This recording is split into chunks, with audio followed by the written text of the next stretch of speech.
Ah, see, all around the mulberry bush. Can anybody sing with me, all around the mulberry bush? You know that one? So we have an official start this morning. We have with us a very esteemed author who's from the School of Music, and he knows all the words to the national anthem because he has written the book about the national anthem. So as long as we don't have to say the Pledge of Allegiance, Mark, where are you?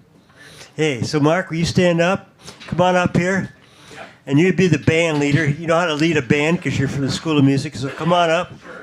And we're going to follow Mark. This is Mark Clegg. The name of your book is? Oh, say, can you hear a cultural biography of the Star-Spangled Banner? So they're going to make the bio of it soon? The biopic is not coming out anytime soon, unfortunately. Yeah. I always think this guy Timothy Chalamet, is that what he said? He would be good if we could get him to come here and sing the national anthem. Lead the term here.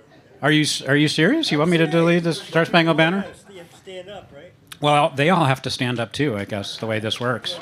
All right. All right, we got to start it low. Part of the thing about my book is that patriotism is a thing we do, not something we're born with. It's something that we earn, and that it's something that aspires to create the world that we want to live in. It's not a partisan thing. It's something that should be above partisan politics, and that it's the thing that gets us to ascribe and shares the idea of what it means to be an American, what it means to be free, what it means to live in a democracy. So it's really important, therefore, that we all sing the national anthem, because you don't want to just turn that over to someone else. It's something we're all individually responsible for. So that singing the national anthem is important compared to the flag. The flag and the song are in this kind of symbiotic relationship. But the flag is something that sort of you can look at that is passive. With the song, it's never that way, right? It has to be something that comes alive in our hearts and in our bodies, that we have to bring it to life through doing what we're about to do. All right. I had no idea this was coming. Just in case you were wondering, this is not a setup, and I rarely sing in public and never before 9 a.m. All right, here we go. Where's Ken Fisher? Ken Fisher? He's right there. He's got a beautiful voice. Yeah. Ready? I can sing. So we're gonna do all 4 verses. You know 2, 3, and 4, right? Okay. Well, maybe we don't have time. We'll just do the first one. Okay. Oh, say, can you see by the dawn's early light what so proudly we hailed at the twilight's last gleaming, whose broad stripes and bright stars through the perilous fight o'er the ramparts we watched were so gallantly streaming, and the rocket's red glare, the bombs bursting in air, gave proof through the night that our flag was still there. Oh, say, does that star-spangled banner yet wave o'er the land of the free and the home of the brave? All right, let's play ball. I've been singing this song at the stadium watching the Tigers, and I realize I've become dependent on the words flashing across the big banners. How many forgot the words? Anybody forget the words? I don't know if I could do it all by myself. But Mark, Dave, you got something to talk about with Patricia. Where's Dave? Here he is. Dave, I'm going to not make you sing. You don't want me to sing? No. And I'm going to actually ask Patricia and Jen to make this announcement, because they've done all the work on this. I'm not even going to take any credit. Well, in addition to that book signing, we also host, I want to make sure I'm close enough here. In addition to the book signings and Leaders Connect after hours that we do with Rob, we also host a gallery at our business center. So the current art exhibition that we have is actually original pieces from the collection of the Ann Arbor Observer. So we have a collection of 50 pieces that are on display in our business center. We do have a reception. Ooh, sorry, that got really close there. Reception that we will be hosting on April 12th, and I believe it is 1 to 6 p.m. So you can go out to lunch and come, go to the reception and then go out to dinner, have a night on, Ann Arbor experience, and then we'll have the members from the Observer. We'll have Dave and Carol and myself there on site as well, and we are hoping to be able to have some of the artists at that event to be able to talk about the pieces. But it's just a really good community event to be able to come in and see all of the pieces that we have in the collection there. Oh, yep, so, sorry, skip that part. Office Evolution is a business center. We have flexible office space, meeting rooms, co-working areas, so we're a center that helps you grow in your business or as needed. So we have a lot of people who come in just to use our meeting rooms from their home offices or as a meeting place with networking events. We host networking events. We have private office space. We do have a couple available. If you're interested in seeing those, we'd be happy to show them to you. And we just provide those services as your business is growing or just pieces of the business that you're not able to provide yourself. So we cater to entrepreneurs and small businesses. And great community. Yes, we do have good community. And we are just across from Briarwood. We're at State and Eisenhower in the 455 building. I know there's some of you that use the facilities. Can you raise your hand if you're one of the people that use the facilities? Okay, about half a dozen. So, if you have any questions, yeah, either see Dave, myself, or any of the people who raise their hand, and we'd be happy to share it with you. I've got cards here with the information about the reception, and we do also do a free co-working day on the first Friday of every month, so that information's on the card as well. But if you just want to come and see the art, come anytime, Yeah. open 8 to 5. 8 to 5, Monday through Friday. Tricia, you want to say something about the exhibit? Oh, thank you. Thanks, Jen, and thank you, Dave. I'm Patricia Garcia, publisher and co-owner of the Ann Arbor Observer. It's wonderful to be here, presenting on the panel today. But I just want to say thank you to Jen. She's been wonderful at working with us in setting up the exhibit at Office Evolution. We will be celebrating our 50th anniversary. In 2026. I'm fortunate to not only publish The Observer, but work with an incredibly talented, bright, and creative staff. Two of them are here today. Raise your hand. Danielle in the front they helped with the preparation of the slide show today. Danielle is our media director, and Tabby's our wonderful senior designer. So thank you. And thank you for hosting and showing. So we have so many covers. I mean, we don't have the original artwork from every single cover for the past 50 years, but we sure have a lot. And we want to share those with the community. So thank you. One of the nice things about walking into Office Evolution is the smiling face of Jen there, unless you haven't paid your rent. And then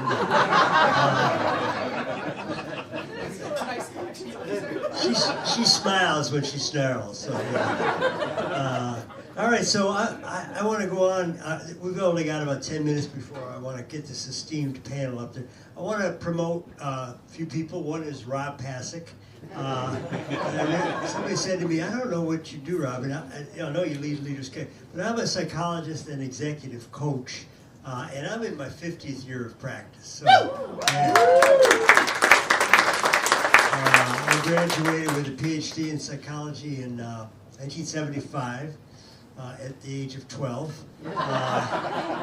And I do work with individuals at all levels, not just the high-level executives. I helped a lot of people. As a matter of fact, if there's anybody here who's worked with me, could you please raise your hand? All right, so you see around, there's a lot of folks.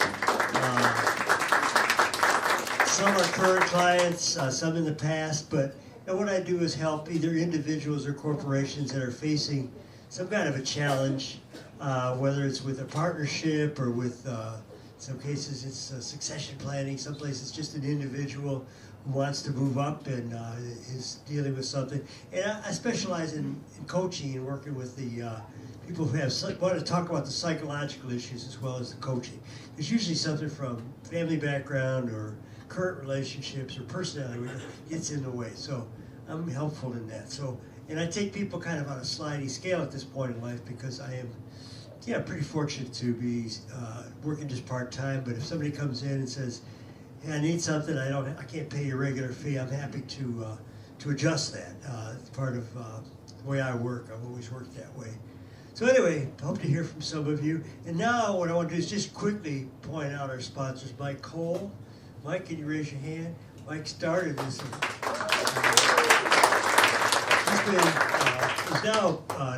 He's retired from Bank of Ann Arbor, but he's now doing his thing and has a new website, which is quite exciting. What's it called, Mike? It's the Cure and Tell group. Cure and Tell. Okay. And can they Curious find and intelligent. Curious and intelligent. So Mike got that from me. He said, "Rob, what is your key?" And I told him, and he said, It's a lot of work, Rob. But it's really an interesting website if you want to go, because it's more than just like pitching a work. It's really about his history and some cool pictures of his father who took his pictures at the I think Waterford racetrack back in was it the 50s? Yeah, when it opened up in the late Yeah, 50s. so you want to see some vintage cars there, or vintage race cars, I would go to Mike's website. He tells a lot about who he is. And so who else? Let's see, Ross, you want to stand up? Ross is at Bank of Ann Arbor and is trying to fill Mike's shoes, right? Yeah. And he's tall, so he's got big feet, and that's good. But Ross, let's just say what you do real quick. I am a commercial lender at Bank of Ann Arbor, and also work in our tech industrial group as well, working with a lot of entrepreneurs and startup companies and the venture capital. Ross is also unique, and as Mike was. So anyway, let's see who else. Other sponsors. I'm trying to see. Kemper. Yeah. Okay. Kemper owns Ann Arbor. Applied Fitness. So stand up, Kemper, and I'm not going to let Kemper say anything, but just turn around, man. Just look at him. Just look at him. Kemper! And he came in, was it 350 that you were weighing? Oh, the rolls were everywhere, and look at him now. So that's all I'm going to say, Kemper. Thank you. But they have very individualized training, and Kemper and I are moving into something which is more about total wellness, where the body is part of it, but it's also the mind, the spirit, and so we're looking forward to that. We might do a program on that next year. I'm sorry, I don't have. We're Varnum. Matt is behind me, I think, and Varnum is a law firm that has been a sponsor. Who am I forgetting? Anybody else? All right, yeah, I forgot somebody's. But anyway, we have a lot of dignitaries and people who are in the music or arts business, and I just want to point them out. So if you could all stand up. I see Randy Faber in the back. Randy, can you raise your hand? Sarah. Randy's kind of one of these a complete unknown, I don't know, like Bob Dylan. He is really well known in the industry of music, particularly piano instruction. Correct, Randy? And he has one. The most popular piano pedagogy in the world is Faber Piano Studies. Let's not mess around. That's who I. Yeah. Right? Yes. And Ken, thank you for that free endorsement.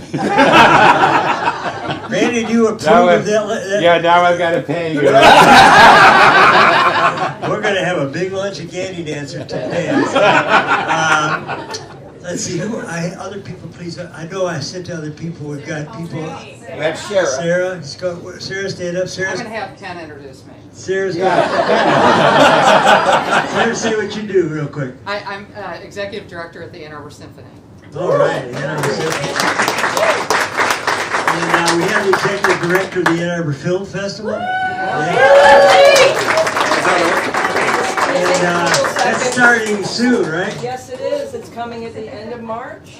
I have posters if anybody wants some, but I really have to take a moment to say thank you to so many people in this room who are our partners. I can see Mark here from Arts Initiative, Marty's here from Detroit PBS, Chuck Colby, Sarah, yeah, Patricia over there, Bank of Ann Arbor, David Weininger. I mean, you guys make the festival possible. And it's amazing to see so many people in this room who are a part of it. So please make sure to grab one of these from me and come out to the festival. Oh, Leon Speakers also. They're they are our headlining sponsor for the Devo program on Wednesday night. So you can find out all about that through our upcoming Yeah, you had a announcements. band that went from there to a big success, right? They did. And we're going to be showing their restored works, and the two founding members will be there to talk about it. Is that Devo? Is that what It's it's Devo, called? that's Yeah, right. Yeah. Yep. It's on. I hope it's on everybody's Spotify list right now. That's right. Favorite songs. And a couple other people from the media. Hey, wait. Lee Berry is here. Lee? He might not be doing it now, but this was a big man in the music industry in this town for over 20 years. Lee Berry, stand up. Lee! Remind them what you did. A long, long time ago, as a college student, I helped found an organization called Eclipse Jazz that brought lots and lots of people who, including, notably, my last show I did, Ella Fitzgerald at Hill Auditorium that Eve Silverman writes about in the Current Observer. I've heard that for a moment. But then I was involved with a company called Prism Production. That was 1978. And the Prism Productions for about 20 years. And then I also relaunched the Ann Arbor Blues and Jazz Festival in the early 90s. And then eventually shifted into fundraising at the Michigan Theater for the last 18 years. Before now, my final chapter is at the Michigan League of Conservation Voters, which isn't music oriented, but is. What do you mean final chapter? Gave me an opening, so I'm going to take it. Well, I'll give you another opening. At the end of this, you got to lead us in God Bless America. But as I transition out of my role at the Michigan League of Conservation Voters, we are seeking a new director of development. Oh, So if okay. anybody here knows someone who's looking for that work, we also have a couple really good jobs in federal and state lobbying Okay. for environmental stuff, and we have a youth program called Our Water Activists. Yeah. And this is going to be more important than ever in the current funding situation. So Yeah. we're going to depend on the private sector a lot to keep you guys going. So thank you. Thank you. And I know there's so many people here from the arts. Marty, where's Marty? I saw Marty over here. Where's Marty? Marty. Okay. Marty Fishoff, stand up. Marty's with the Detroit. What do you call it now? Detroit PBS. That's Detroit PBS. And you guys are also threatened with. I don't know if anybody saw the Cranes Detroit business article. Give him the mic. This is Yeah. really important. And we're projecting up. No. Yes, we're asking people to sign a petition supporting public media, NPR, PBS. You'll see all about it in Cranes Detroit Business last night. There's a move to defund us. In fact, the FCC is investigating us. It's ridiculous. So if you want to support what we do in the community, I work with so many people here and throughout Southeast Michigan. So please help us out at this time. So thank you very much. Marty, are you passing that around? Yeah. Who am I supposed to pass it to? Nancy, you got the petition? Nancy? I don't have a petition, no. Oh, you're asking if I'm passing a petition around? No, it's online. There's something called online now. Go to DetroitPBS.org and you'll find it. Thank you. We're nonpartisan, by the way, but we do believe in the importance of public media. One question.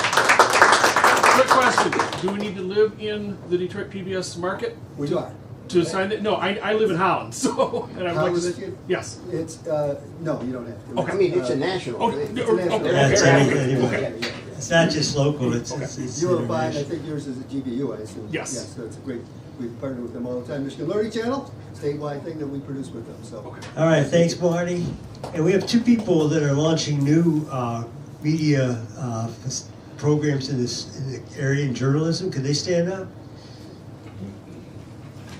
Chuck, where's Chuck? She just walked out, actually. Oh, she walked out? I better grab her. Phone call.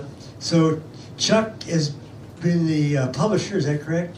Yeah. Of the Celine, Dexter, Chelsea, Milan, what do you call it? The Sometimes News is the publication. It's nice to be here with the Observer, a young publication like this that's only been around for 50 years. The Sometimes News is 143 years. I'm thrilled. Honestly, I'm thrilled to be. Get this. It's interesting the tenure of the people that came before me. I'm the 5th owner in 143 years of publication, and the guy before me had it for 17 years. So it gives you an idea of the first 3 people who had this publication for 120 years. Yeah. So if you keep it that long, you'll be 120. I'll be old. I'll be old.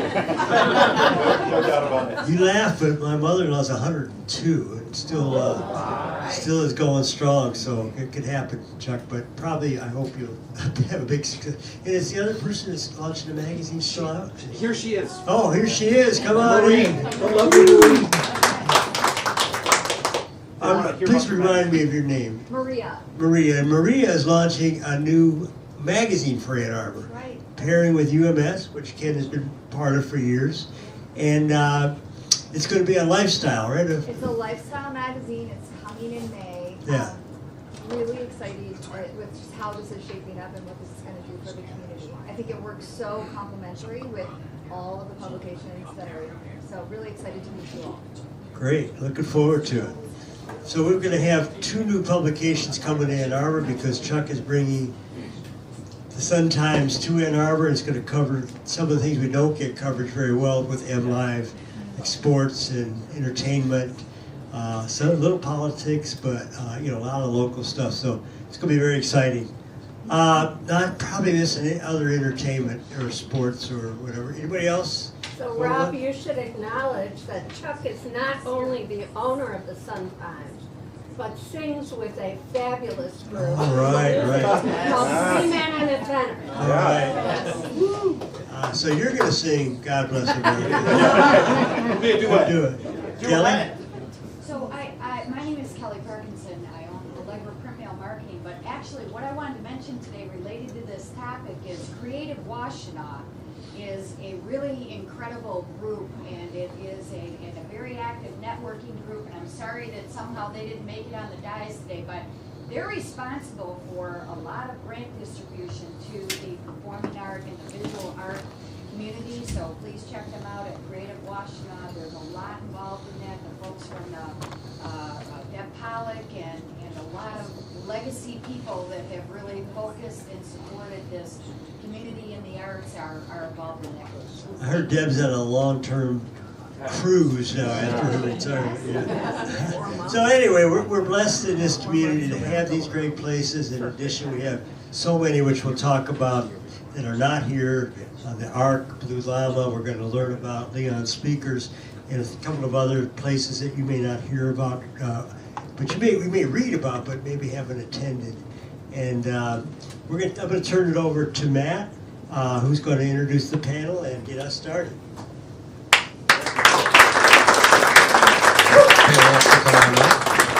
Thank you everyone for coming. Thank you Dr. Rob for being Dr. Rob and doing Dr. Rob things like organizing this amazing event. Let's see, I'm Matt Bauer with the Barnum Law Firm. Yeah, why don't you guys come on up? No? Yes. Come on, Matt. Watch your head.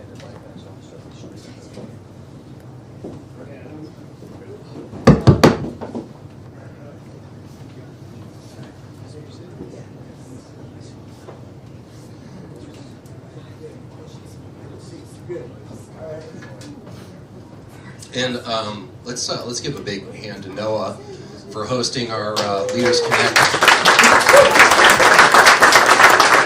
This Leaders Connect field trip. I hope everyone brought their permission slip and remembers who their buddy is.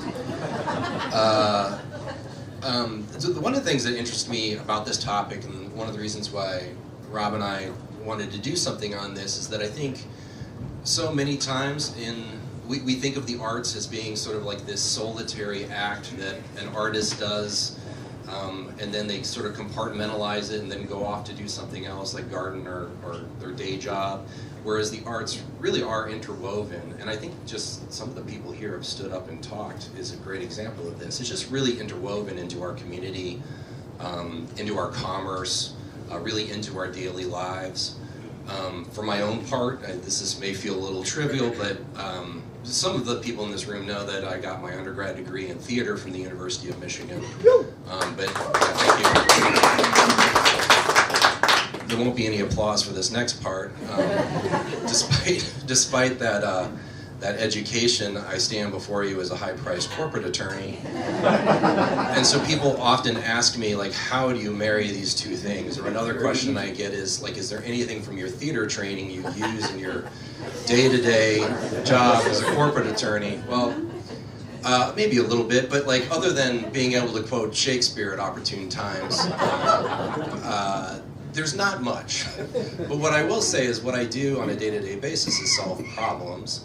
And if you're not bringing creativity to that process, you're really not bringing all the tools that are available to you. So with that, I do want to introduce our panel. Jen Queen is with us today. She is with us in her capacity as the Executive Director of the Ann Arbor Arts Center, not in her other role. If you have complaints about Ann Arbor real estate development, there's another meeting for that. I also want to introduce Noah Kaplan, the founder and CEO of Leon School.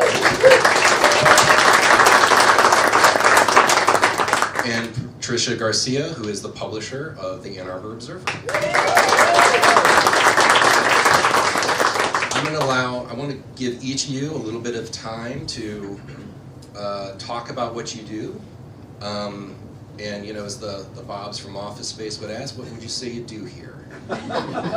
So Jen, let's start with you, and then Patricia, I understand you have got a little presentation for us as well. So you can kick it off. Good morning, everyone. It's so nice to see so many friends here. So many people I haven't seen in a while, so thanks for coming out. I'm Jen Queen, and I am the Executive Director of the Ann Arbor Arts Center. We are 116 years old, so I'm sure you've heard of us, founded in 1909. And one of the things that I'm really interested in talking about this morning is art in public. And so that's why I gave you a shout out, Nancy, as well. Yeah. We have 22 projects that we've done around town currently. We've got several in the pipeline. Our art in public projects, I'm sure you've seen them, are murals, we've done planter boxes, we've done alleyway installations, we've done 5 of those throughout town. And for us, that's a way to contribute to the community, to create community that's central to our mission at the Art Center. It's also, in terms of economic development, which we're here to talk about today, the economic impact of the arts, it's a way for us to create investment in our community, to ask people who own buildings around town to actually invest in the beauty of our downtown. It's a way for us to engage and pay working artists. That's so important. And it also creates tourism downtown. I'm really proud to say that just this week, we passed 1.5 million views on our map of murals downtown. That's incredible, right? Like, yes.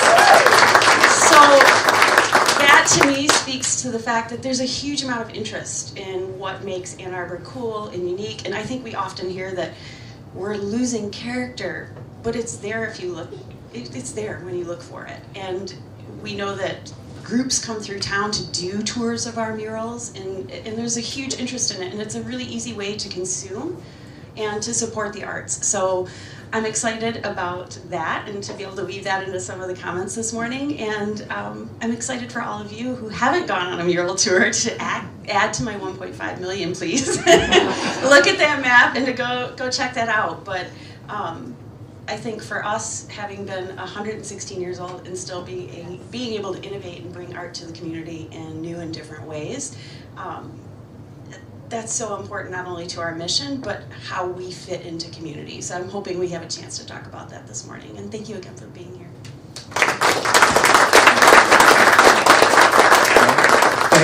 Queen, and thanks everybody for coming out. Rob, putting this whole thing together. Matt, thank you so much, and it's so good to see all my close friends around here. I'm Noah Kaplan, founder and president of Leon. And Leon is a strange story that started in art school, strangely. So I went to art school here at U of M. I am an artist, and I remember one time back to like, what do I do here? My daughter had one of those school projects where they have to come and interview you about what you do. And she interviewed me for like an hour and a half, and she pretended to be writing. She was maybe 6 years old. At the end of the entire thing, she had just written a very short sentence, and she just wrote, "An artist who owns a business." What I thought was so incredibly true about that is I can go on and on about what's really going on here, but Leon has always been kind of an art-driven company. The vision of Leon has always been about mixing art with audio and design with technology. Those are the things that drive us. Would Yeah. you talk about the tour? Yeah, I could talk about the tour. The most beautiful thing that happens here every single day is all of our artisans and craftspeople work right over there in the factory on the other side of this wall. We have 5 buildings here. My vision right now is to build a creative community from the ground up, create this as a creative campus, you know, as a gathering place. And so Leon and Mothfire are connected. We actually started Mothfire Brewing Company in the back of Leon. It was an initiative that came through some of our employees who have really strange ideas. One, like, why not brew beer in the back of the speaker factory? I'm glad to see some of my close friends here. Bank of Ann Arbor has been always so helpful to us. They helped us grow this entire company since I was very young. Started the business when I was 22, and I actually made a call to the business school a long time ago. I literally picked up the telephone and called the business school because I was an artist, and we had this idea that we wanted to create speakers that were flat artistic speakers, which you'll see right there. You see that, Marley? Okay, that was our first idea because we knew flat panel TVs were going to be a new thing in the world. This is the late 90s. We thought everything was going to change. We wanted everything to change. We wanted to bring art and audio together. So when I called the business school, the guy that picked up the phone was the guy who actually created the MAP program. So U of M has been an amazing place for us to do. The MAP program actually helps entrepreneurs write business plans. I had no idea what that was. I could definitely do life drawing. But spreadsheets, still not my thing. I can read them, but I'm not creating one. I'm not doing that. So every single day here, we still design, build, manufacture for luxury homes all across the world. We sell to 1,500 contractors around the world, and we do work from the likes of Apple, JPMC, Netflix, you know, Meta. They're all produced right here. So welcome to our campus. Thanks so much for being here, and take it away.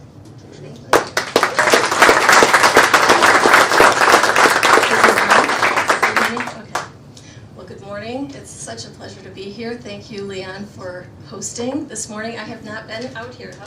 How many of you are here for the first time? This is so impressive, isn't it? And Zingerman's. No one has thanked Zingerman's this morning. They came with treat. Thank Bill Hall in the video. Bill Hall in the video. Thank you. Thank you so much. Pardon me? Live stream. Live streaming. Okay. Such a pleasure to be here, and this is such a gift to see so many familiar faces and friends that I've known and had a wonderful relationship with through the years. Ken Fisher and Sarah, Leslie, everyone from the arts community. The Ann Arbor Observer is just young compared to a 116-year art center, but we're hanging in there and love what we do. I work with a staff of about approximately 15 people, and we're mostly working remotely now. But we're producing, publishing the Ann Arbor Observer. There are copies. I've got a copy right up here. There are copies in the back. If you are not currently receiving a copy, feel free to pick one up. We print and distribute by mail 53,000 copies every month to Ann Arbor residents, people living in the Ann Arbor Public School District, and also to all of the Washtenaw County Chamber of Commerce members. Gosh, I wanted to thank a few other people too. Oh, you know what I want to ask? How many of you have attended a concert, theater performance, or gone to a gallery exhibit in the past month? Wow, this is so impressive. Awesome. How many of you have taken a colleague or taken your staff? Put that on your list. Take your staff, buy some tickets, and support the arts community. They need your support now more than ever. So in addition to supporting the community with news and features and marketplace updates, we support the arts community and the social services organizations in this community. It's essential that we continue to publish. I know our industry has experienced some extreme changes over the past decade.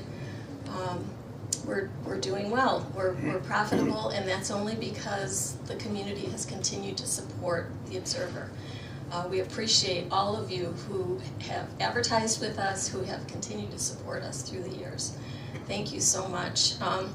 We publish the Monthly Observer. Hopefully, that's okay. We publish the Monthly Observer, the annual City Guide, and the Community Guide. Chuck, we publish in your area and distribute copies to all of the residents of Chelsea, Dexter, and Saline. And we also launched, we had a little bit of time during the pandemic, we launched A2 View, which is an e-newsletter that we publish every Thursday afternoon. It is free, and we currently have over 14,000 subscribers. So, and everything that we publish is online. So you'll be able to find our monthly news updates. The calendar of events is amazing. Those of you who are involved with arts organizations know how important our calendar is. We have one full-time, 1 3/4-time staff members whose work is solely focused on calendar. It's important for all of you to know what's going on in the community, and we take that work very seriously. It's really important to us. Let's see, what else do I want to share? I don't want to forget anything. Just a little bit of personal background. The arts, I'm passionate about the arts. It's been an integral part of my life since I was a child. I remember my first theater experience. My parents took me to a production of Peter Pan at the Grand Rapids Civic Theater where I was growing up, and I was just amazed. You remember Tinker Bell, Peter Pan, Wendy, and Captain Hook. It was magic, and from that point on, I was hooked. It was such an amazing experience. I started to audition for shows. I've been in a lot of plays and been involved in theater my whole life. When I started my family, my theater activity came to a halt. But I took my daughters. I have 3 daughters. They all were at every children's show, concert that was offered. The Michigan Theater, UMS. This is a wonderful place. It's so rich with culture and music and theater and so many opportunities. If you haven't been to a concert, a theater program, or an art exhibit at the Ann Arbor Arts Center or one of the other galleries in town, please take the time to go. So what is it? What's the magic? Arts Inspire. Tabby, are you back there? Yep. Thanks. They enrich our lives, captivate our imagination, elevate the quality of life in our community and in our region. And quality of life is what it's all about, isn't it? A balance between your work life and your play.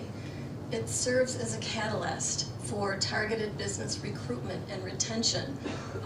So many businesses in town use the opportunities to retain, to draw people to town, to draw new employees to town. And the arts contribute to local and regional economic development efforts.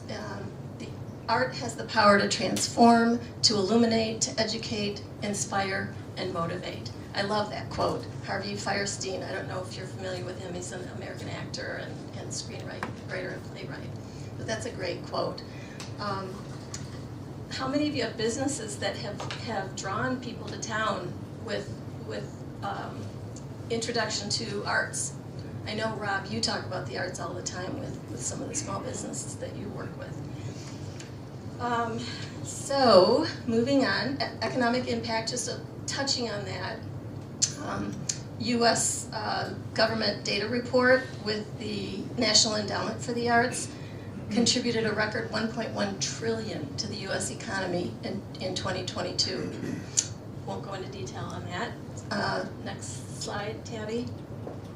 Washtenaw County, we support over 1,567 jobs in this community. I would say probably more than that. I think it's a much higher count than that.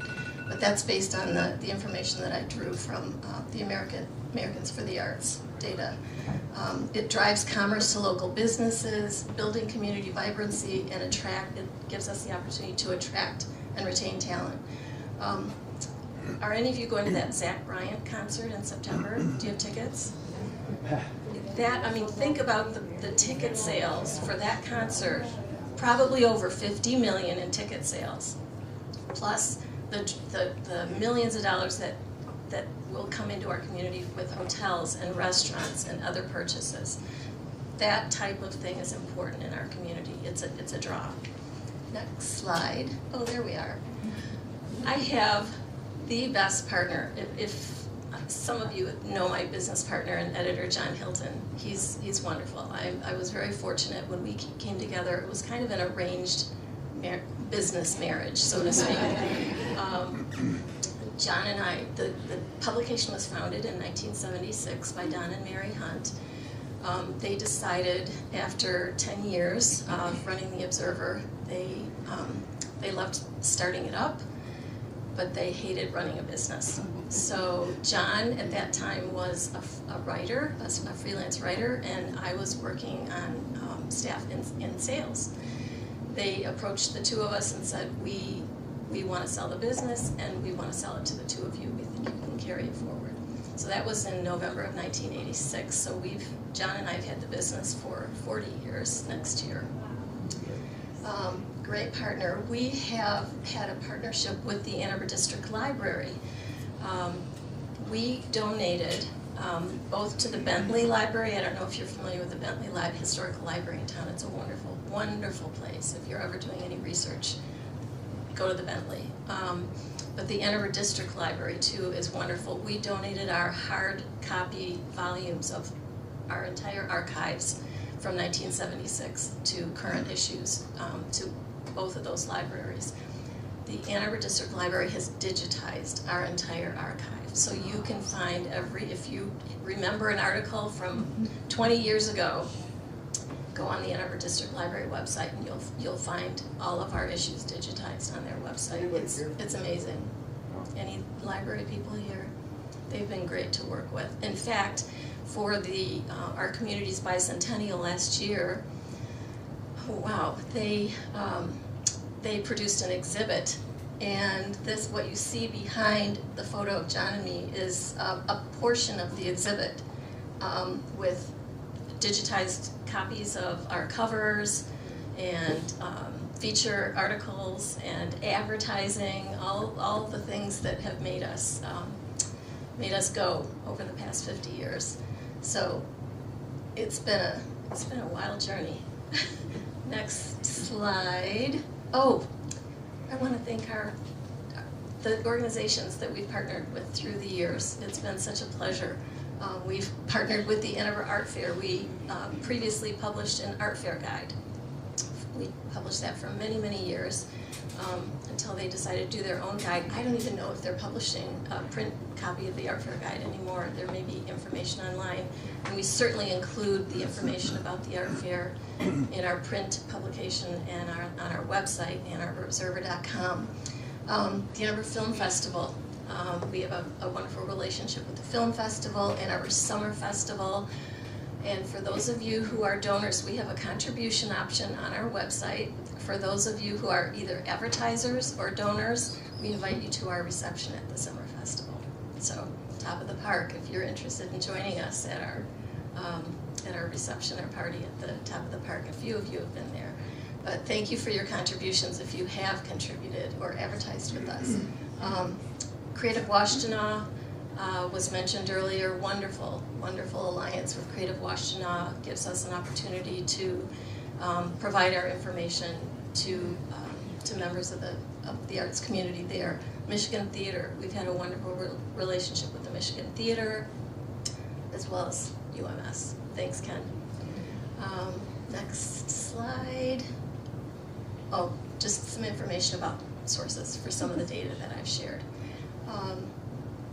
Research shows that arts and culture make up a significant portion of our nation's GDP, contributing to the strength of our national and state economies. And that goes for our community economy too. So continue to support the arts. I think that's a wrap. Is that Tabby? Yep. Okay. Thank you so much.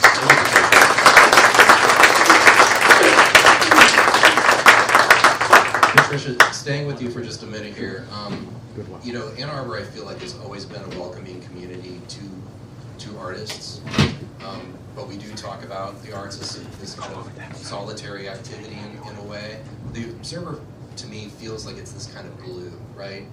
And that it kind of, you know, it aggregates, you know, all these terrific arts events, theater and performance. This may be a difficult question to answer, but like, has the Observer's role in that kind of evolved over time? Was the genesis of the magazine always supposed to be an emphasis on the arts? Because it feels like even more so, it's this really important, you know, aggregator of what's going on in the community. I think that's part of our mission. The arts has always been an important part of what we do. Also important is the journalistic integrity of the content, our feature articles, our profiles, marketplace updates. We invest a lot of our revenue in our editorial content. It's important to us to connect people in the community, and we feel that that was something that Don and Mary Hunt started in 1976, and John and I shared their vision and their values and the importance of journalistic integrity. Noah, we could talk about kick-ass speakers, you know, you did describe this as a campus. I'm glad you didn't describe it as a compound. I feel like nothing ever happens at a compound. Yeah. So, was this always your vision when you started, you know, making speakers? Like, eventually, I'll be the land baron of South Ann Arbor, and so I want you to talk about that, but I also want you to talk about this space, because when we talk about integrating the arts into commerce, it's hard to imagine like coming here for work every day. You've got these amazing artifacts, this amazing vibe, like there's just artistic, you know, just like a celebration of design everywhere in this place. So if you could address that. That is such a great question. First of all, I also have to say one quick thing, which is happy birthday, Jen Queen. Happy birthday, Jen. The next thing I want to say too is thank you everybody for wearing all black at Leon. That is a thing. But I really appreciate that question. The craziest part about that is I have a drawing I did when we first found our space downtown in Ann Arbor. It was 117 East Liberty, downtown. And there was this little old violin shop. We were building speakers, and I was a full-time commissioned artist and musician here. So it was an amazing time to be an artist and musician. My first project in commission was for the University of Michigan. And I got to actually draw all the scholar athletes that had ever come out of the University of Michigan. That was my first project out of school, which kept me here. I'm from New York. I always imagined going back to New York City. But that kept me grounded right here. Because I'm an extreme extrovert, I started playing music, and music was kind of always the backbone and battery that kept me moving. You know, I felt isolated as an artist. I'm not meant to be alone. I get my energy from people. So music really served that. And then there was amazing venues here. We played almost 3 to 4 times a night. We tore around, and during that time when we started Leon was more of a group of us, a counterculture group for sure. It was a lot of artists and musicians and engineers and thinkers and philosophers. We all got together. We found our space downtown, and it used to be an old violin shop. And when we found it, we called it Noah's Underground Gallery and Leon Handcrafted Speakers. And I still have the hand-painted signs. And one of the first things we did was kind of imagine where we were going. Like that this was our little world, our little ship. It was a time when art was not only in the foreground of life, but like we didn't have anything else. We didn't have phones. We weren't distracted. The amount of work I did during that time, I can't imagine ever doing it again. But I have the original drawing where we imagine this world where art is the epicenter of reality. And we imagine the vision of the business. And as I traveled around the world, not only as a musician, but as a business owner, I started to see that these places that not only the genesis came from art, like places like Wynwood, Miami, you go to Asheville, you go to Nashville, you go to Austin, different parts of LA, these artists, art-driven places grew tremendously over the years to some point where like obviously we can't afford it as artists now and we eventually get kicked out by real estate developers, but what I love is the immense imprint of art on the fabric of a town. So you'll see over the years I tried to tag as many places as I could, tried to paint live all over the city. You'll see the places now, there's murals around Leon. We're gonna not only double down on that, but also a partner of York, trying to maintain these local cultures and keep Ann Arbor interesting. You don't want to let go of the Ann Arbor. You can clap for that. People. This is where life happens to me, and so this has definitely, strangely been the vision since as long as I can remember. Never knew how I was going to get there. I'm definitely. I know from my life, this will never end. And so, this is the section, this one little snapshot of time right now. But I'm imagining a much, much bigger thing moving forward. We're actually working with the city right now to double the scale of this campus, 7 acres right here. We're going to bring global muralists from all over the world. We're going to, continue to do music venues. We support the Blind Pig. I invested in the Blind Pig to keep the Blind Pig a music venue for artists, and anything we can do to keep invested in the arts is what we're about here. So thank you. That's great. Mm. So that's actually a great transition, Jen, to talk about the imprint of art on our community, physically on our community.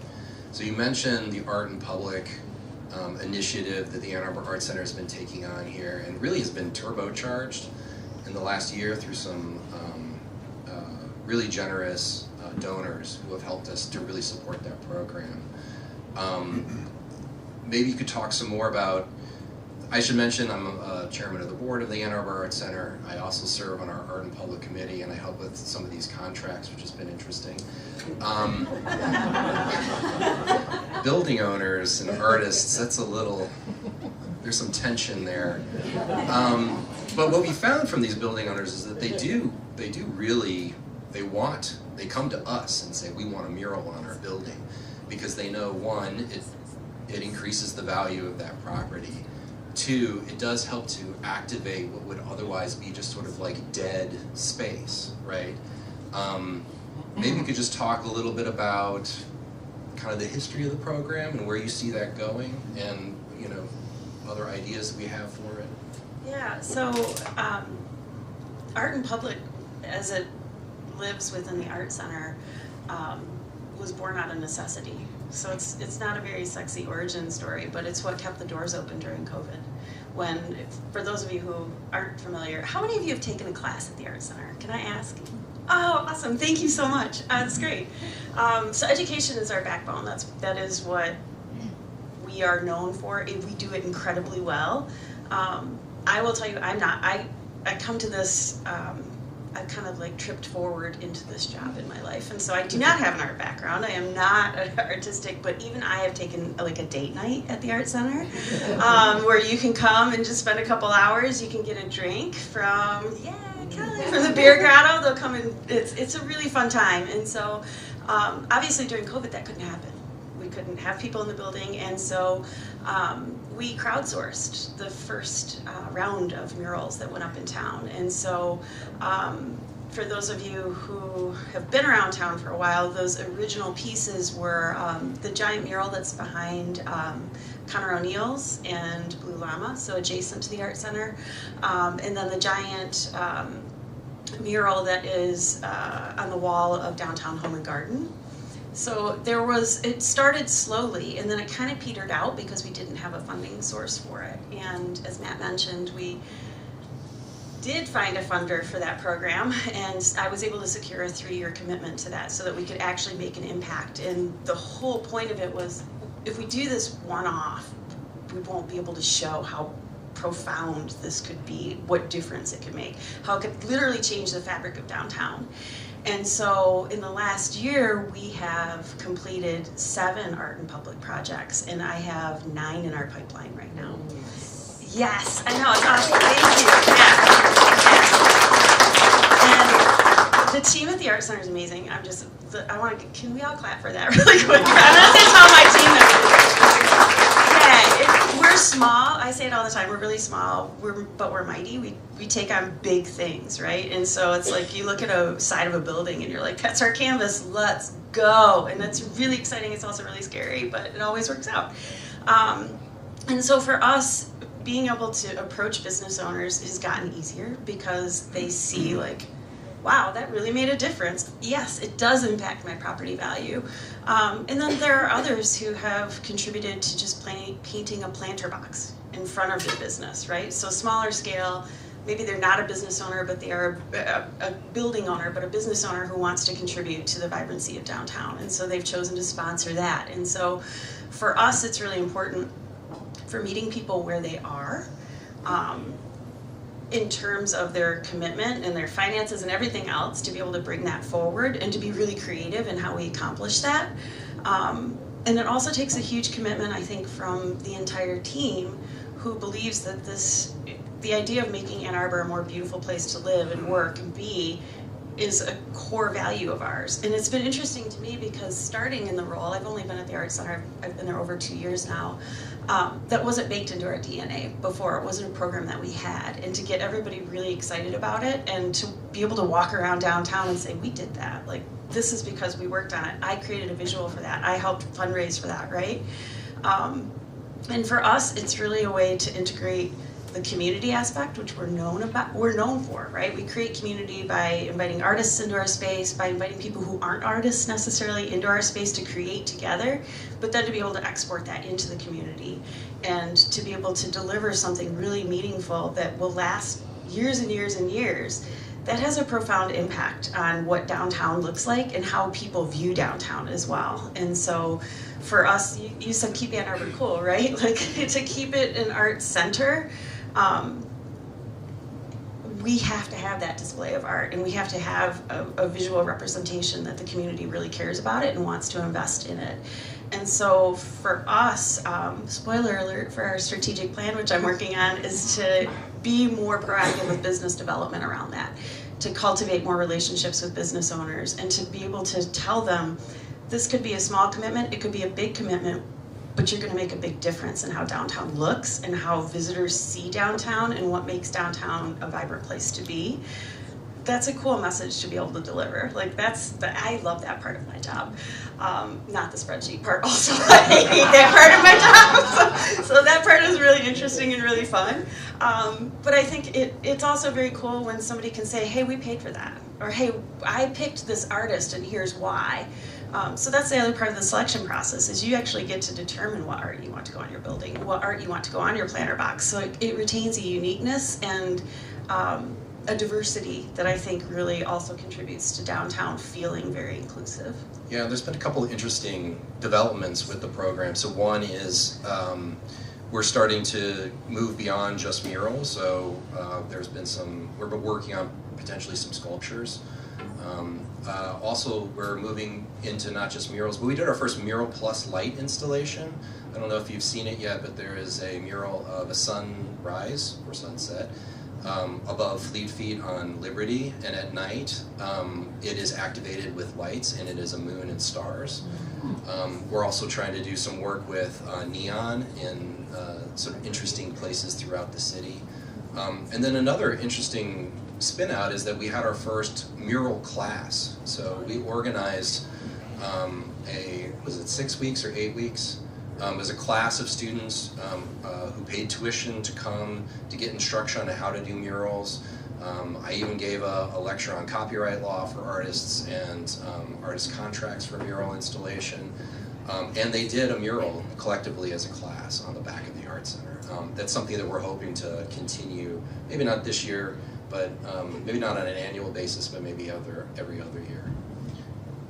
I just take a minute and point out a couple of, you guys have woken in me, just how art is here, and I don't even think about it, but a couple of our sponsors, Zingerman's, is Sierra still here? Bandy, come on out, Bandy and Sierra from Zingerman's Roadhouse. They brought all their food. They brought Mandy, which is really exciting, as she's the best server. And there's a lot of food back there, so be sure to not leave it, because bring it back to your employees, hoard yourself, and have a brownie for breakfast tomorrow, whatever.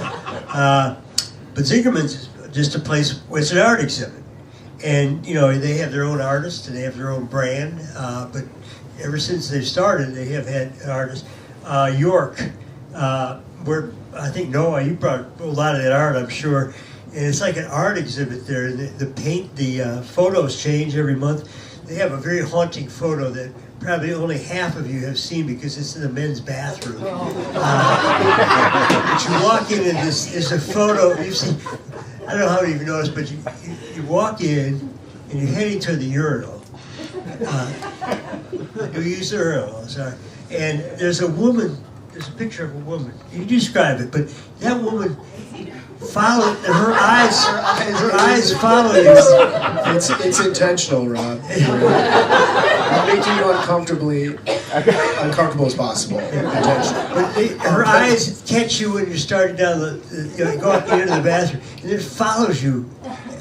She follows you, looking at all the way to the urinal. I don't know how that those are works by David Turnley.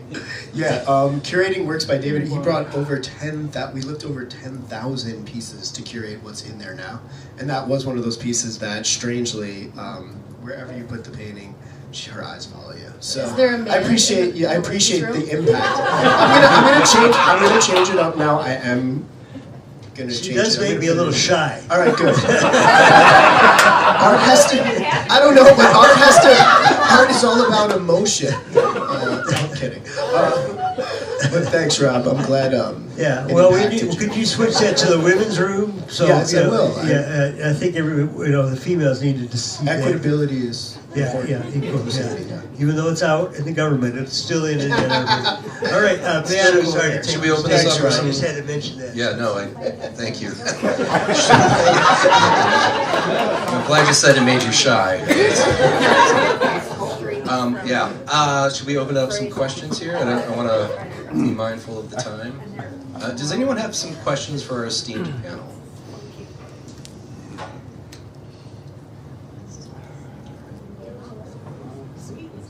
Okay. School buses will be rolling up in a minute. All right. Pass the microphone. Identify yourself too when you're asking the I question. will. Well, I'll have Ken do that for me, but Sarah Calderni with the symphony here. Thank you, whoever just did that.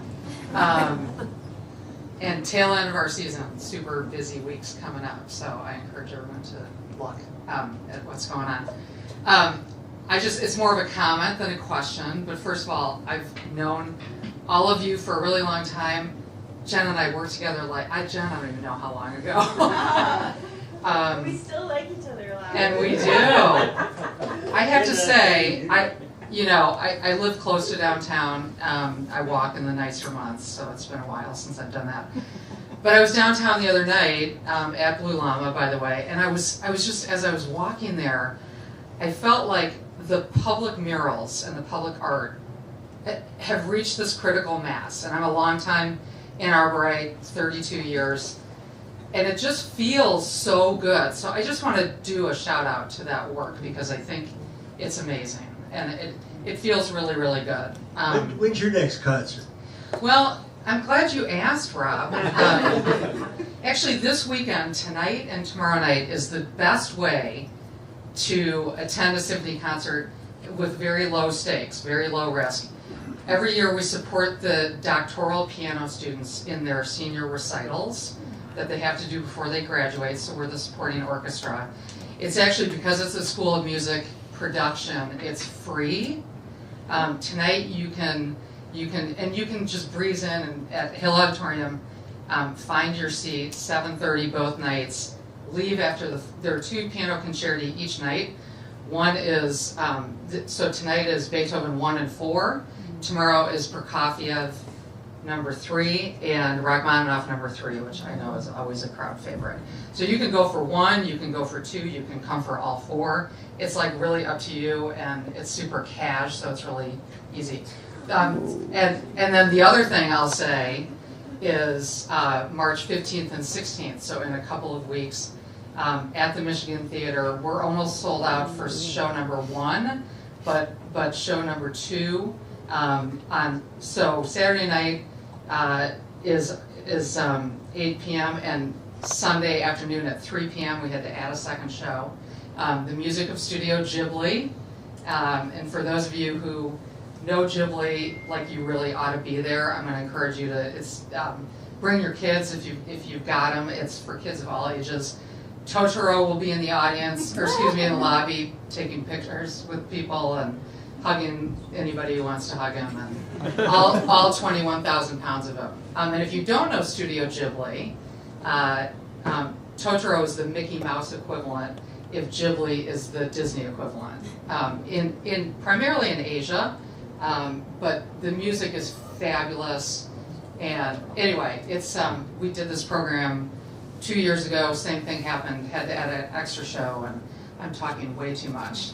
I haven't even gotten to my comment. But anyway, please join us for that. And I'm so glad Mark Clegg is here because I know he's in on this. And anybody who's been at Cultural Leaders Forum or Creative Washtenaw in the last year or so, Deb Pollock, the former leader of that group, has really gotten this going and really energized. Talk about economic impact, right? So currently a feasibility study is being done to assess whether or not we could pass an arts millage in the county. Washtenaw County is one of the very few counties in the state of Michigan that does not have a supporting millage for arts and culture, which I really am getting to my comment now. Is crazy given that arts organizations bring 2 million people a year here to Washtenaw County in Ann Arbor. And, that's, by the way, let's do the math, 20 football games, right? So we think it's a big deal to have 110,000 people, whatever. And it is, but guess what? Like, we're actually missing the bigger picture. And the second thing is, another just statistic, is that people cite, and I know this was true when I moved here 32 years ago, people cite that 65% of people who move to Washtenaw County come here for arts and culture, and I know it was true for me when I moved here, as one of the main reasons. Whether you're faculty, you're coming to grad school, you want to come to undergrad, whatever it is, it's a big driver in keeping this economy going. So I just want to just mention that millage possibility because we're going to need everybody to make this path, to keep the good stuff going. So anyway, thank you. Sorry for overstaying my welcome here. Just one thing I'd like to do with the panel is we've touched on a few things, but I'd like to just have you each say one other thing that maybe we haven't been aware of. For example, I'll start with you, University of Musical. You how do you say it, Mark? University of Musical Society? No, not UMS, but the music school. School of Music DC. Okay, so they have something almost every night. If you get their mailing, they have something almost every night, a performance And sometimes it's a performance with a lecture, and they're almost all free. And they also put on Broadway level plays, and I think we're coming up to the final season the final part of the season. These performers often go to Broadway. And so could you each mention just something else that you're aware of that's part of the arts and entertainment in Ann Arbor? I want to make a comment really quick on Sarah's comment. We, like, looking around this room, you know, we're all so codependent. I mean, really, like, we work with Nancy from... In a good way. Right. We work with Kelly. We work with Bank of Ann Arbor. We host the film festival. Like, we all work together in some way, and I think that that's freaking awesome, first of all. But to Sarah's point, one of the other hats that I wear is on the board of the Main Street Area Association. What we do as an arts community has a profound impact on the hospitality industry in our town, on the tourism. So Sarah touched on that, the tourism industry in town. I'm also on the board of Destination Ann Arbor, full disclosure. So I care a lot about downtown. I care a lot. Like, I'm fiercely protective of our downtown. I think it's one of the coolest things about living here is having such a unique, vibrant space for us to hang out. And when we bring people here through the events that we have in the arts community here, we support people who work here, who work downtown, who own businesses downtown. And we're talking about often people who are making $15 an hour, right? The people who bring you your food at Blue Llama. The people who invest in those businesses. There's a huge ripple effect of art in community and how it actually impacts our local economy. And so when you're out and you go to a concert and then you go get a drink after, how many of you guys do that, right? Like, that's just part of it. Or you go to dinner and then you go to a movie at the Michigan Theater. It's really, I don't think that we can understate the impact of the arts and how not only it contributes to the brand of Ann Arbor, but the vibrancy of Ann Arbor and the fact that we are able to create jobs here and attract investment here and grow businesses here at the very micro level. And so when you give $1 to an arts organization, you're giving $1 that actually creates more dollars bringing into our community, coming into our community. And I don't know of other communities this size that has, to your point, Sarah, lack of public funding for art and relies solely on the generosity of our community to keep it going, but that money just gets pumped back into our community. And so I don't know if that was the comment that you were looking for. I'll shamelessly plug that we're having an event on March 14th. We're having a fundraiser. It's really fun if you want to come, the social, so look at that. So then I'm doing a good job for the Art Center too. But yeah, I appreciate the partnerships that we all have, and it really does make a difference. I think that's a beautiful statement. And Jen has a background, by the way, in public relations. She started with Eiler Communications. Is Larry here? I don't know if Larry's here. He's supposed to come, but not here. But I can see that coming through. You got a beautiful articulation. So what other arts places that we are not aware of? I know you're doing things like you can see. I mean, you can go see music now, like North Star Cafe is starting to do live music. We're starting to bring live music. We just opened Vinyl and Wine at York. That's going to be all about spinning records. Bringing DJs, all vinyl artists out of the woodworks. Mothfire, we're starting to sponsor music events, live events. But just like everybody else here, like I'm just imagining, back to Matt's question, the same thing, which is like just deeper investment in sound and color. And we got to build a world that listens to each other more. And so when I see what art and sound evoke, I mean, in all of us is like, kind of keeps the spirit alive of the city, but it's also kind of the spirit that we want to dance with moving forward for the rest of our lives. So thanks everybody for being here. And if you want to check out Leon, I'll take you on a tour. We have a lot of art all around the world, like all around the walls, and we have tons of antiquities, because to me also, like, all these things are all built and born through the arts. Does the tour include a trip to the men's room? It does. We do have spooky things here too. Actually, there's some really spooky things in the men's room here, so check it out. There is a vampire that will look at you. I think that would be completely unique, though. Probably no place does that in the world. It might be there, Rob. You might want to go and check it out, everybody. We definitely have better spaces in the building, though, to check out for everybody. So let's focus on those. Thank you.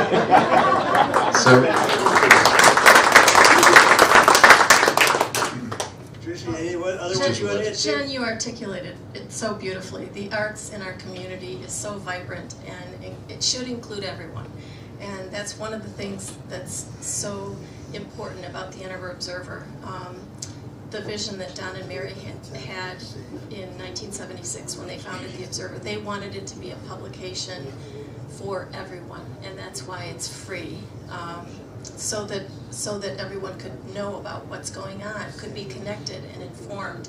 And it's important that we continue to provide that opportunity for arts organizations to share the information about their events, about the work they're doing.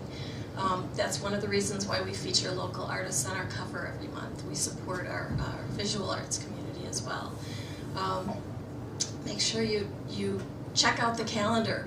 If you have an event coming up and you've sent it in and we don't have space, for whatever reason it's not included in our print publication, we might be able to get it online. You can post your own event if it doesn't meet our criteria for the print publication. This is a publication for everyone, and the arts are such an important part of our community. Thank you. Thank you. In our house, the Observer is the only publication that stays on the coffee table until next month. What are we going to do Friday night? Well, let's look at the Observer. Thank you. I realize we're getting to 9:30 here, and the commerce part of your day may be needing to start. And so, for anyone that needs to depart, we certainly understand. I'm one of those people. The attention-sucking device in my pocket is going off. So, but we can hang out for another few minutes. Yeah, I was just going to suggest that rather than questions, people shout out some aspect of art that we may not be aware of that's going. I'll think of one. We talk about music. Well, the band is blasting away at all the music events. I sit behind the Michigan band at the basketball games. It's incredible, the level of music that you hear from them. So open it up. What other venues, sites of arts or music do you see in the community?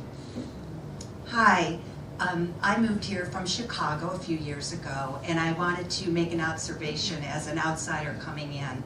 I was very involved in arts in Chicago. Is the free aspect and the not so expensive aspect of this city is mind-blowing to me. Little things you may not appreciate, like when I've parked and expect to pay $50 and it says, you don't have to pay for parking. That is amazing. If you go somewhere in big cities, it's $50 to park and $30 to get in. So there's so many, and you said that also about the Observer, the arts are so accessible to people here, and there's so many free lectures and free galleries. So I think that's something really to be appreciated in this city. Rob, can you share one more?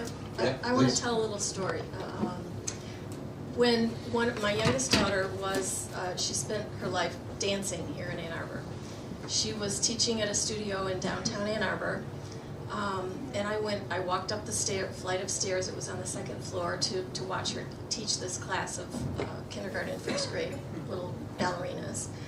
And there was a gentleman there watching too, and he turned to me and said, "Which daughter is yours?" And I said, "The tall one in the front of the class." And he asked what I did, and I mentioned that I published the Observer, and he said, "Oh my gosh, you're the reason that we moved to Ann Arbor." And I said, what do you do? I'm a neurosurgeon at the University of Michigan Medical Center. We didn't know any information. He was approached to come to Ann Arbor and work at the medical center, and the university sent them a packet of information that included the Observer. He said, we sat at our kitchen table and said, "Wow, this looks like a really cool community, let's go check it out. He said, we came to Ann Arbor, checked it out, and here we are. So that's a story about how one little thing can make such a huge impact, and the fact that they saw what our community could be for their family through the I want to say that tall daughter, her name is... Oh, Maya is now the Director of Professional Training and Education at the Guthrie Theater in Minneapolis.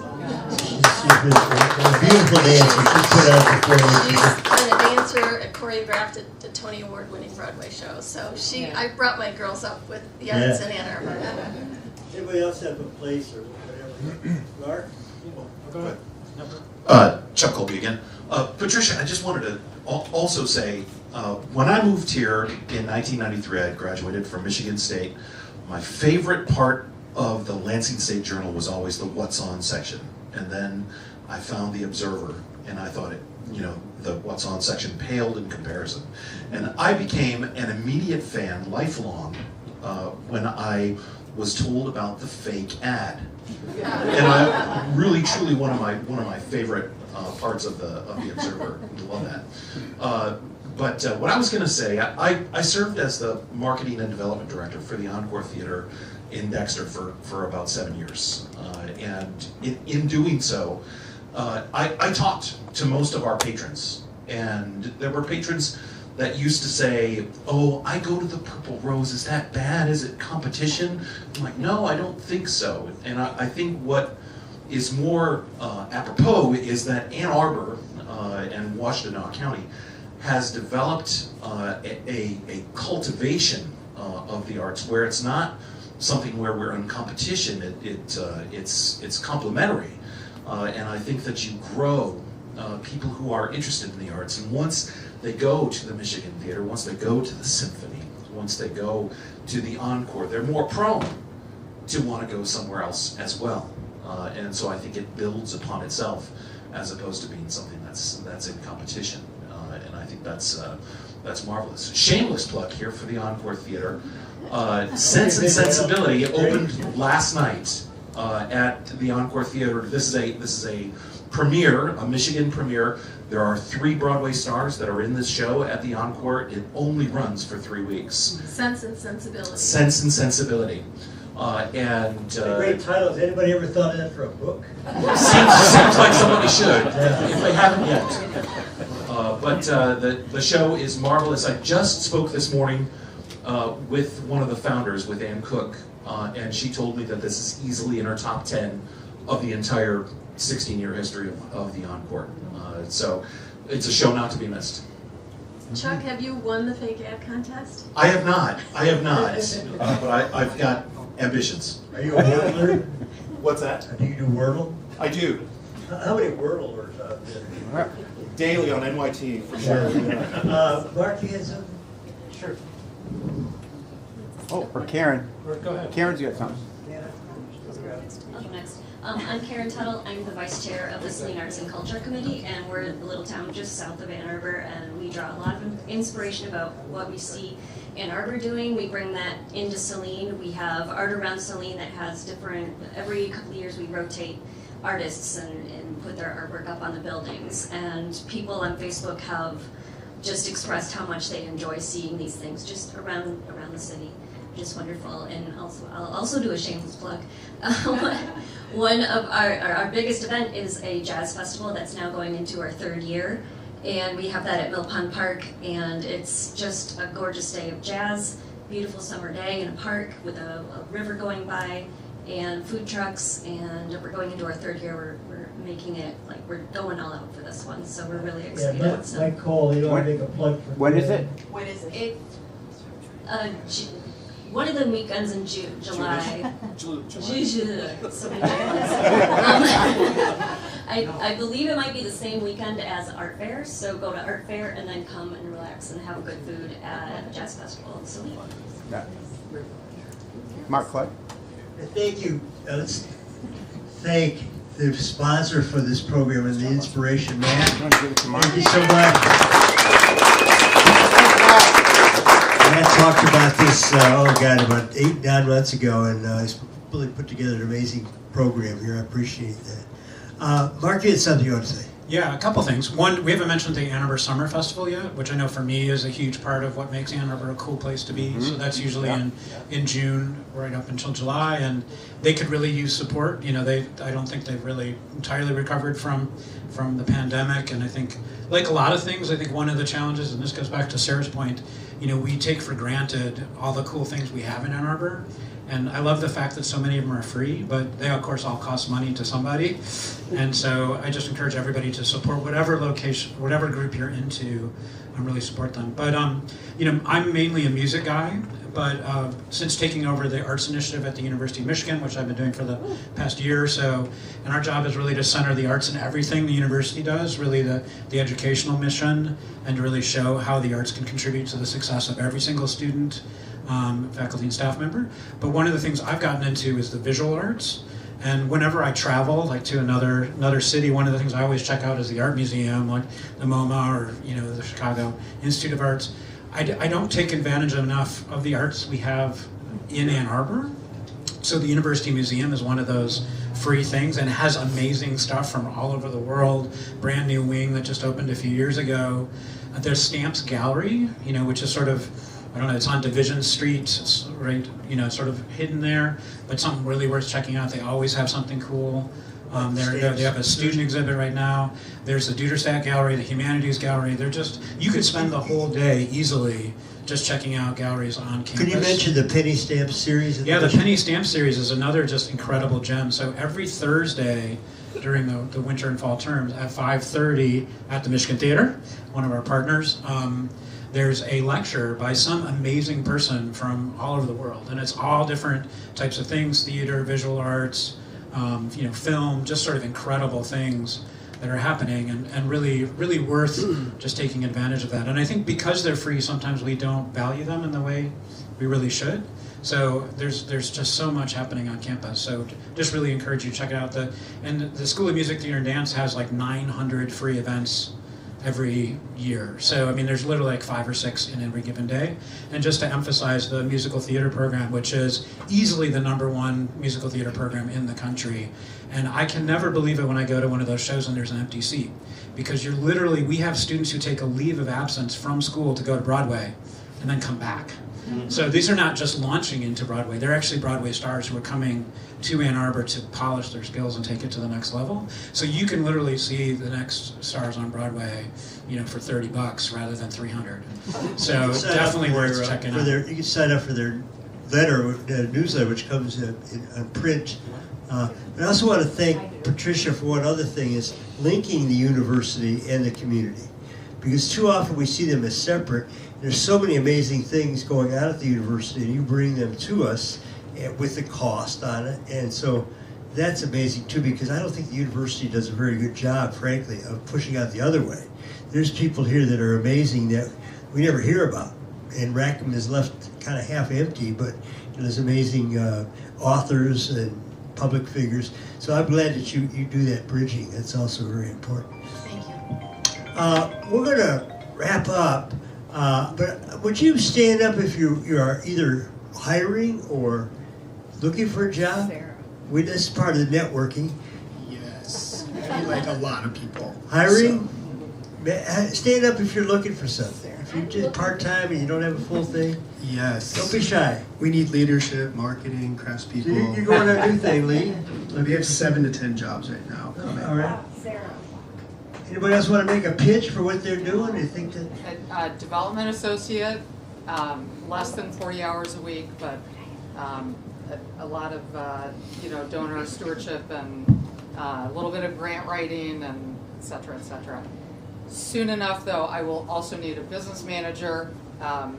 We're losing our longtime, like almost 40-year business manager.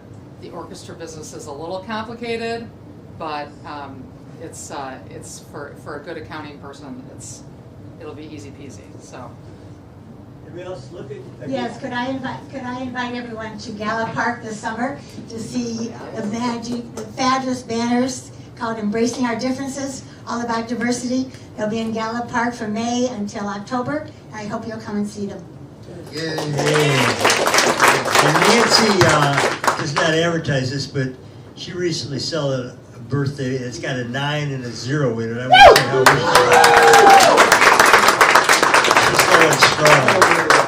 strong. Anybody else? Yes, hi. My name is Grace McIntosh. I'm brand new to Ann Arbor. I'm actively relocating from Indianapolis. Welcome. Thank you, thank you. I just moved here with my fiance who just started at SMTD as working with the percussion department. My background is in learning and development and organizational development, so that's kind of what I'm looking for as far as opportunities here. And I do have a music background a long time ago and an audio background in undergrad. So nice to be here. This is awesome. I'm very excited to be in Ann Arbor. I keep looking around and I see wonderful people like this coming to town, and that's great, and I'm attracted by this. I wanted to also make a plug for Randy Faber at Faber Institute, which probably people don't know about unless they've taken piano lessons there or have kids. So, and it's what on Packard and Platt. It's a beautiful building. It's the old Ann Arbor Library building there, and they have an amazing studio there, and they can seat like what 100 people or something like that. So we may have an event there. And Randy, by the way, is one of the world's premier pianists. So we're talking about piano recitals. So he is the top guy. Thank you, Randy, for bringing that into town. And we're trying to bring those kind of things to the community. You know, that are out there, but people are not aware of it. Leon Speakers is what it's here, but you know, what is that? You know, it's hid behind the building. There's a bar out there. And you do events here too. You know, Yeah. And this is a community center. We don't charge money for use of the space. We try to support as many arts organizations as we can. And you know, post-pandemic, we're finally coming back to where we were in 2019. It was definitely a rocky road for everybody in business. It's really good to come back and be able to support in a more significant way now. And we may be hitting another one of those rocky roads right now because of all the uncertainty with the government. I find that people are not hiring, they're not expanding. People are worried about their jobs. I've been writing about the last few weeks, and I've had more likes on my LinkedIn than I've ever had as I talk about the difficulty of managing losing your job. I'm sure all of you, or many of you, have done that. I was fired from my first job when I was 19 when I knocked over a whole plant of plants at a garden store. You know, the guy said, "You're fired," and I knocked it over because I was ready to quit, and I was trying to think what to say to the guy. You know? So I said, "You can't fire me. I'm going to quit." So that's what happened. Anyway, anybody else? I can't see. We had a couple of people back Yeah. here. I'm Sarah Schoberg. I just moved back to Michigan from the United Kingdom, living overseas for 10 years. So I'm looking for work, but I'm based in northern Michigan, so looking for hybrid or something in northern Michigan. I do quality management systems and continual improvement for small and medium-sized manufacturers. One thing I forgot about northern Michigan, Mel Drum is up there doing work, and there's amazing work going on. He ran the Children's Museum. Is anybody here from the Children's Museum? But we add museums into that. We add programs for children. I have a 3 and a 1-year-old, and they're already going to arts things. So 3-year-old, not my own, but my grandchildren. Yeah, so I step into those. Why don't you do final comments, and we'll wrap it up? Yeah, a couple more. Yeah, One a couple more. more. Okay. I just needed to mention that we have, I'm in the Dexter Community Orchestra. My violin teacher was in the Ann Arbor Symphony. I think she still is. And we have a free concert coming up on March 9th in Chuck's backyard. And the soloist with a Dvorak cello concerto is Anthony Elliott. And he's one of the top, he was, I think, one of the top cellists in the world for a long time. And you can hear him for free. So it's a very cool opportunity.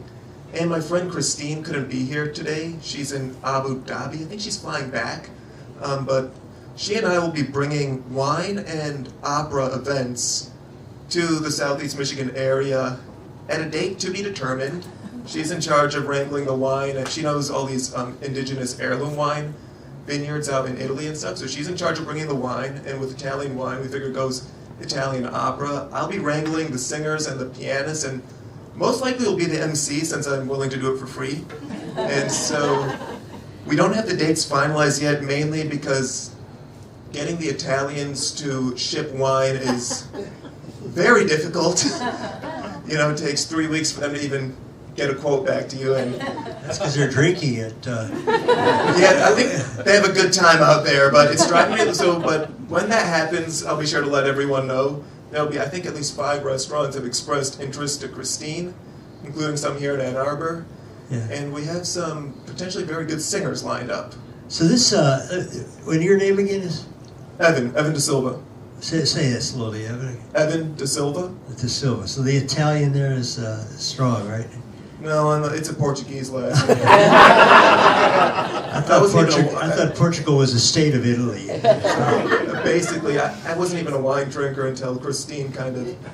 So if people send to me over the weekend some of these things that you're talking about, I will put them in my Dr. Rob newsletter, which I send out usually Tuesday, and we're going to cover this in those newsletters. Bill and Tom, who do these amazing videos, will have a link to those, and so I think it's going to be important to share that.